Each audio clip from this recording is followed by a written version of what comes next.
The laughter was excessive, jarringly loud. It echoed across the white tablecloth like knives scraping ceramic. "No, go find another table," my brother's wife, Chloe, announced, her voice sharp with undisguised mockery. "This one is reserved for family, not adopted guests." They all laughed. Every single one of them. My brother, Lucas, my cousins, even my so-called mother. I maintained my smile, quiet and composed. I had extensively prepared for this precise moment. The server gently placed the final receipt in front of me. $2,350.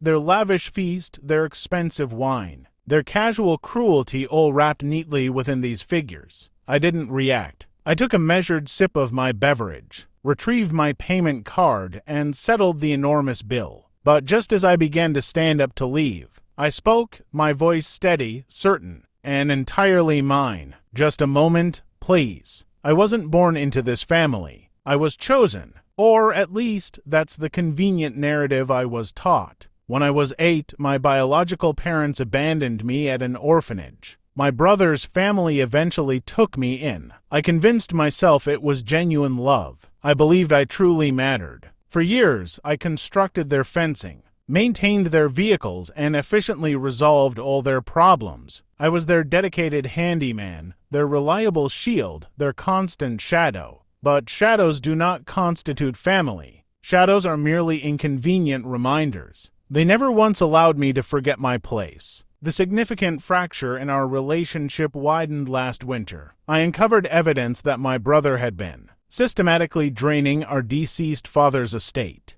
funds to which I was legally entitled just as much as he was. Documents were conveniently lost. Signatures were expertly forged, and my entire inheritance share had vanished. I confronted him once about the theft. He simply laughed directly in my face. "You're not blood. Noah, you should feel grateful we even permitted you to sit at this table." That was the pivotal night something inside me went quiet. Pain initially manifests as noise. Then it gradually sharpens into a cold, focused silence. That silence immediately became my most potent weapon. I studied. I listened intently. I meticulously gathered evidence. While they carelessly mocked me, I covertly pulled bank records, property deeds, confidential account statements, and evidence of hidden liabilities. My brother wasn't just selfish. He was profoundly sloppy. His wife, too. They had loans secured in other people's names, credit cards maxed out on extravagant vacations they falsely claimed to have earned. Piece by piece, I meticulously assembled my puzzle. The lawyers never suspected my existence in the background. I transformed into the ghost in their digital files, the invisible hand that was systematically reshaping their entire financial world. And then I set the perfect trap.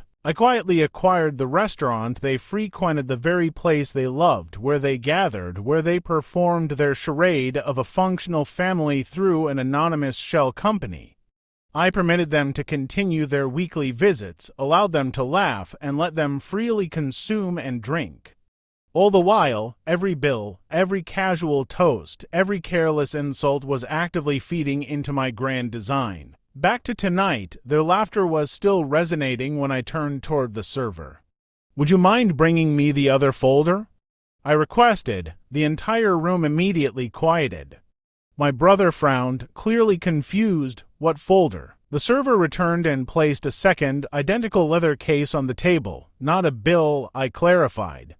"These are documents, thick, formally stamped, and thoroughly legal."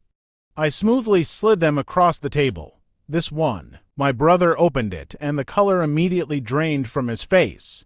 Pages of his expert-forged signatures stared back. Bank transfers meticulously traced, properties legally seized, every existing debt, every single itemized and legally documented. "What the hell is this?" His voice cracked with sheer terror. I leaned closer, calm and cold. "It's everything you unlawfully stole, and everything I have comprehensively taken back." His wife reached for the papers, her hands trembling violently. "This isn't legal." "Oh, it's absolutely legal," I corrected her.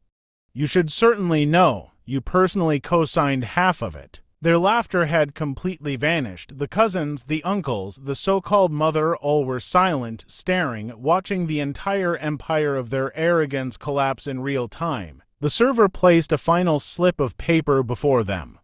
This one was not a final bill. It was a formal notice.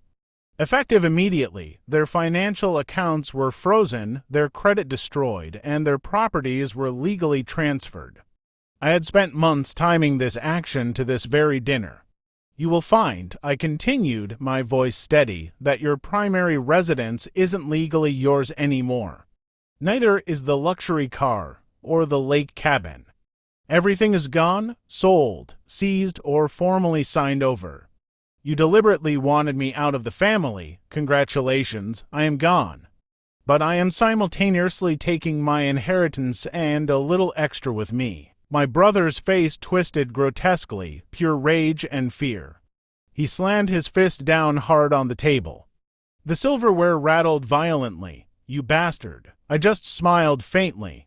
No, just the adopted guy. The one who understood. The fallout was instantaneous and absolute. His wife dissolved into hysterical tears. My so-called mother stared at me as though truly seeing me for the very first time. Cousins whispered frantically, already calculating what this total collapse meant for their own financial security.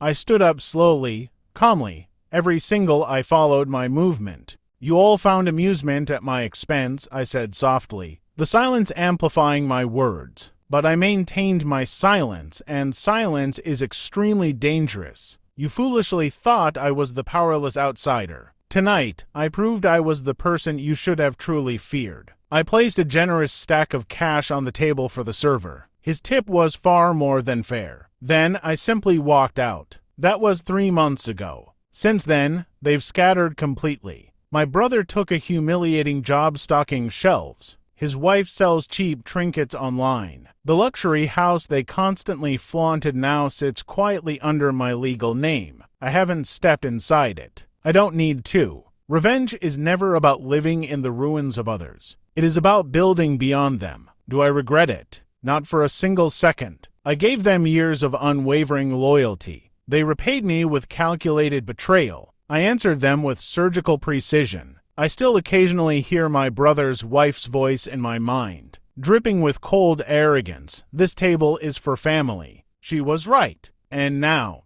finally, it is.